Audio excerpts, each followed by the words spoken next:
Good morning students. आज हम हमारा जो अगला टॉपिक है that is homeostasis in ecosystem, इसकी स्टडी करने जा रहे हैं। देखो बच्चों, जैसे आप लोगों को पता है इकोसिस्टम क्या है। इकोसिस्टम जो हमारा एनवायरनमेंट है उसके अबायोटिक और बायोटिक कंपोनेंट से बना हुआ एक सिस्टम या जिसको हम तंत्र कहते हैं वो है, जिसे हम पारितंत्र कहते हैं। ठीक है। बायोटिक कंपोनेंट्स जिसके अंदर हम इंक्लूड करते हैं हमारे जो जितने भी क्लाइमेटिक फैक्टर्स हैं, like temperature, light, humidity, air, pressure, wind currents, water currents, इनको हम इंक्लूड करते हैं। और बायोटिक कंपोनेंट्स इकोसिस्टम के कौन हैं? दीज आर प्रोड्यूसर्स जिनको हम ऑटोट्रॉफ्स कहते हैं, हिट्रोट्रॉफ्स जो कि ऑटोट्रॉफ जो हमारे अधिकांश ग्रीन प्लांट्स होते हैं उन पर सर्वाइव करने वाले, और जिन्हें हम कंज्यूमर्स भी कहते हैं हिट्रोट्रॉफ्स को, और डीकम्पोजर्स लाइक फंजाई, बैक्टीरिया, इन सब से बना हुआ हमारा इकोसिस्टम होता है। जैसा आप लोग जानते हो कि इकोसिस्टम क्या है।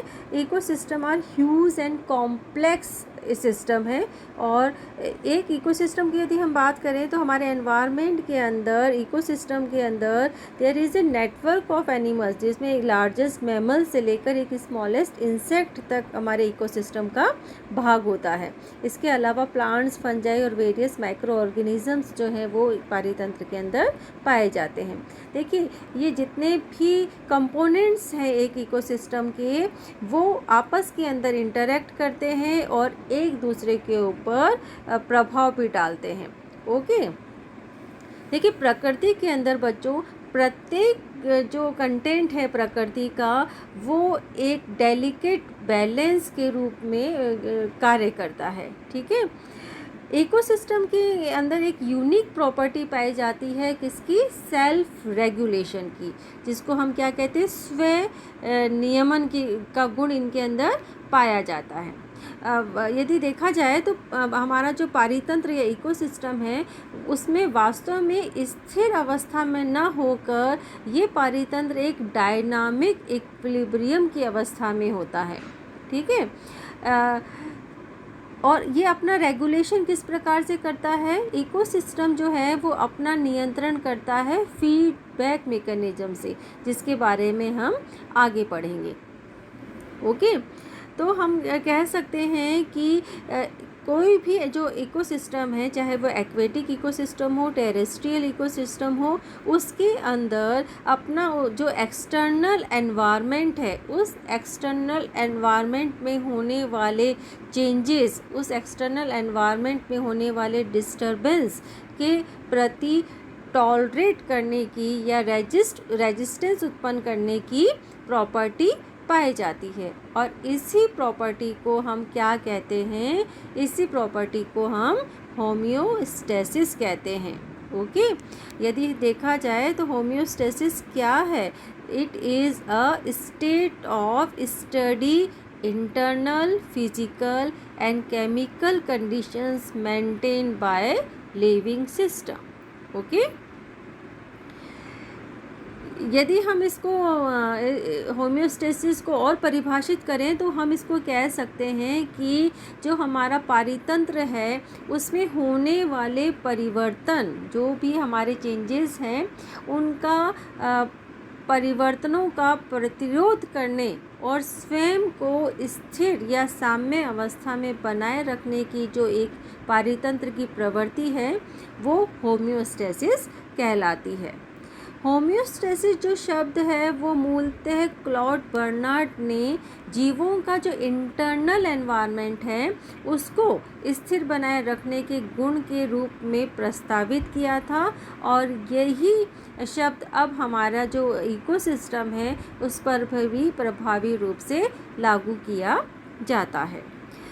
होम्योस्टेसिस जो टर्म है बच्चों, वो दो ग्रीक वर्ड से ओरिजिनेट हुई है। होम्यो मतलब सेम और स्टेसिस मतलब स्टैंडिंग। ओके।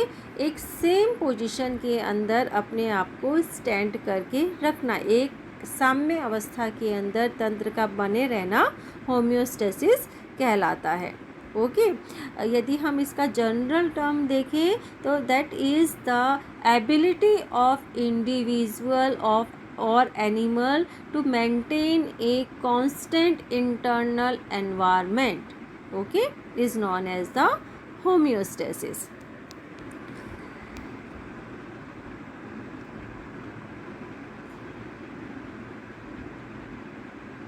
यदि हम आगे चलें तो अभी हमने बताया कि हमारा जो बायोटिक और बायोटिक कंपोनेंट्स आपस के अंदर इंटरेक्शन करते हैं और आपस के अंदर एक दूसरे को अफेक्ट भी करते हैं, ठीक है।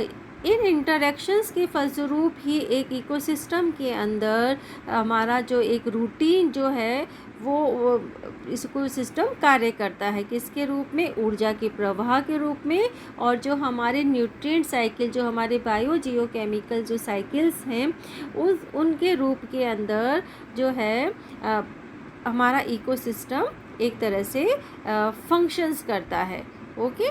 और finally gives a desire output in the form of productivity, okay. प्रत्येक जो इकोसिस्टम है वो एक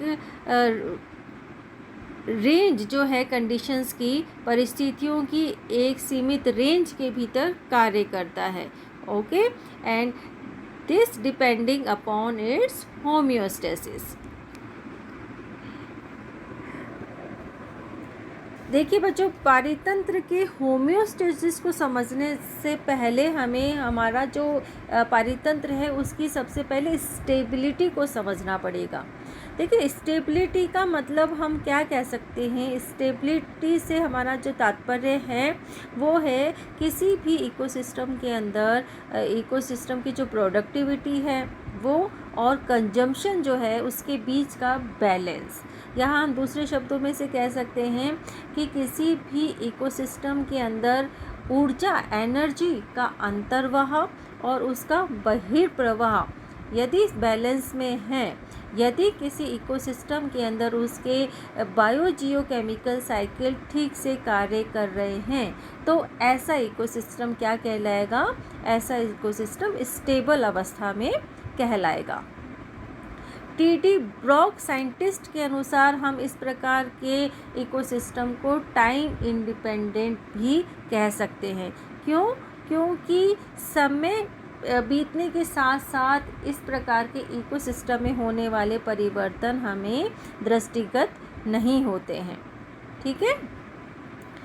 स्टेबिलिटी यदि हम देखें किसी इकोसिस्टम की, तो एक इकोसिस्टम के अंदर हम उसमें उपस्थित जो स्पीशीज़ हैं या जो वेरियस स्पीशीज़ के जो पॉपुलेशंस हैं उनकी एक कांस्टेंट संख्या के रूप में भी इसको देखा जा सकता है, ठीक है। या हम कह सकते हैं कि ऐसे पारिस्थितिक तंत्र या ऐसे पारितंत्र या इकोसिस्टम में भिन्न जातियों की जो पॉपुलेशन है वो एक साम्यावस्था या स्थिर बनी रहती है, ओके।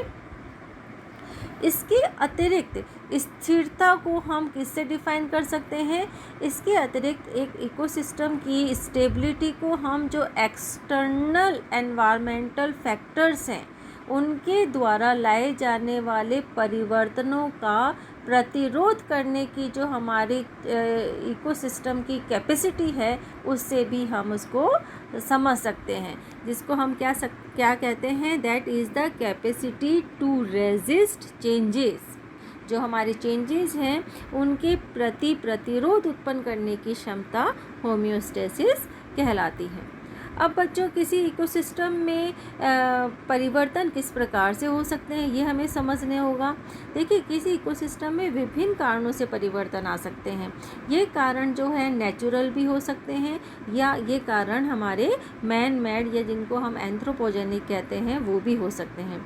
यदि हम नेचुरल इनके फैक्टर्स देखें, नेचुरल कारण देखें, तो जो हमारे क्लाइमेटिक फैक्टर्स जो हैं उनमें होने वाले चेंजेस हो सकते हैं या प्रीडेशंस हो सकते हैं या नेचुरल रिसोर्सेज की कमी किसी इकोसिस्टम के अंदर हो सकती है। तो एक जो कॉमन इकोसिस्टम है उसके अंदर मेनली नेगेटिव फीडबैक से स्थिरता बनी रहती है।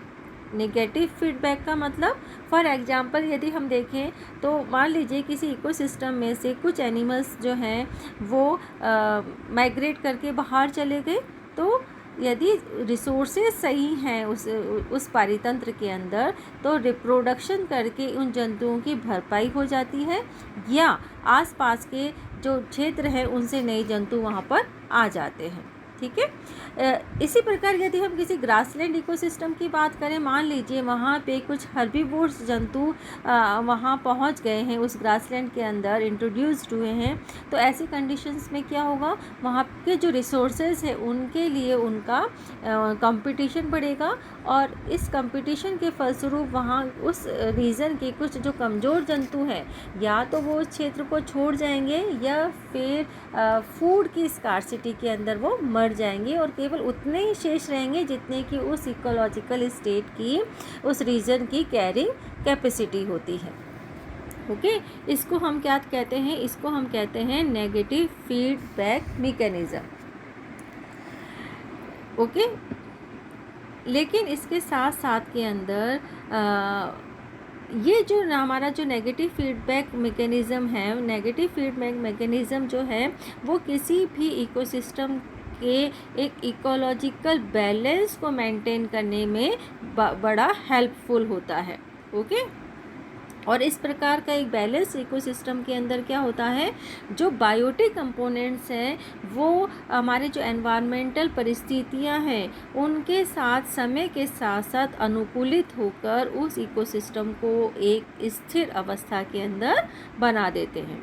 और इसी प्रकार के इकोसिस्टम के अंदर जो ऊर्जा का प्रवाह और न्यूट्रिएंट्स का जो साइक्लिंग होता है वो एक डेफिनेट पैटर्न के अंदर जो है वो चलता जाता है। ओके, लेकिन चूँकि यदि हम देखें तो पारितंत्र जो जैसे शुरू के अंदर मैंने बताया कि पारितंत्र के अंदर कुछ भी स्थिर नहीं होता है, यदि देखा जाए तो हम कह सकते हैं कि ये एक परफेक्टली बैलेंस्ड ना होकर इकोसिस्टम जो होता है वो एक रिलेटिवली स्टेबल स्टेट के अंदर होता है। ओके, इसका मतलब क्या हुआ, वो ही कि किसी इकोसिस्टम के अंदर यदि हम पॉपुलेशंस की बात करें तो वेरियस एनिमल्स की जो पॉपुलेशन है वो एक सिमिलर रेंज के अंदर होती है। ओके, यद्यपि यदि हम देखें आउटसाइड का जो डिस्टरबेंस या स्ट्रेस है, यदि हम उसको एक सर्टेन लिमिट से बढ़ा दें तो ऐसी कंडीशंस के अंदर क्या होगा, ये सर्टेन लिमिट से बढ़ी हुई जो परिस्थितियां हैं वो हमारे जो होम्योस्टैटिक प्लेट्यू है इकोसिस्टम का उससे ज़्यादा हो जाती हैं। तो ऐसी कंडीशंस के अंदर क्या होता है, ऐसी कंडीशंस के अंदर जो हमारा पारितंत्र है उसका संतुलन बिगड़ जाता है। ओके, और ये किस वजह से होता है, ये एक अन्य प्रकार के फीडबैक मैकेनिज़्म के द्वारा होता है, जिसको हम क्या कहते हैं, जिसको हम कहते हैं पॉजिटिव फीडबैक मैकेनिज़्म। ओके, यदि परिस्थितियाँ और ज़्यादा इंक्रीज़ होती हैं तो क्या होगा, ऐसी कंडीशंस के अंदर जो हमारा पारितंत्र है वो अपनी ऑप्टिमल जो कंडीशंस है उसकी जो सहनशीलता की सीमा है उस पर